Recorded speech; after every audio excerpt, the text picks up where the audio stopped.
Hello friends, कैसे हैं आप सब। आई होप आप सब अच्छे होंगे। आपको पता है कि आपने चंद कुछ रीलों में या कहीं न्यूज़पेपर आपने एक व्यक्ति का नाम जरूर सुना होगा, तुकाराम मुंडे का, जो हाल ही में उनका ट्रांसफर मुंबई में हुआ था। तो ये बताता है कि वो मतलब यहाँ ईमानदार ऑफिसर की किसी को जरूरत है नहीं, वो गलत जगह पैदा हो गए हैं। तो मैं बताती हूँ कि तुकाराम मुंडे का जन्म 3 जून 1975 को महाराष्ट्र के एक बीड जिले के ताड़सेना गांव में होता है।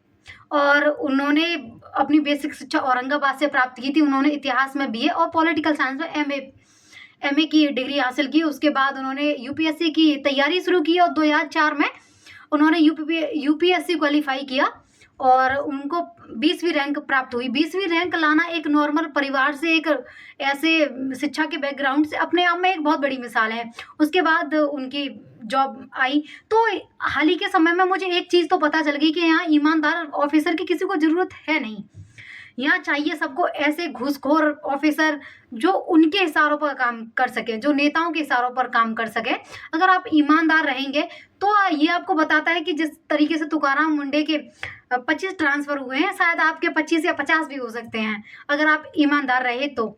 एक ईमानदारी मतलब यहाँ भारत के लोगों को पच नहीं सकती है ना ईमानदारी। यहाँ के नेताओं को कैसे बजाए, वर्षों वर्षों से उनके साम्राज्य चला आ रहा है, तो आपको वो कैसे टिकने देंगे।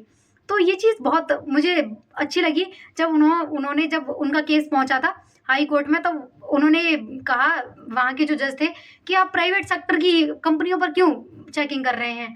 तो उन्होंने हाई कोर्ट की कैंटीन ही चेक कर ली। और ये अपने आप में दर्शाता है कि ईमानदार ऑफिसर की यहाँ ज़रूरत है नहीं, क्योंकि यहाँ चंद ऐसे लोग बैठे हुए हैं जो अपने हिसाब से अधिकारियों को चलाते हैं, ना कि अधिकारी अपने मुताबिक काम कर सकते हैं, सरकार की कुछ व्यवस्थाओं पर काम कर सके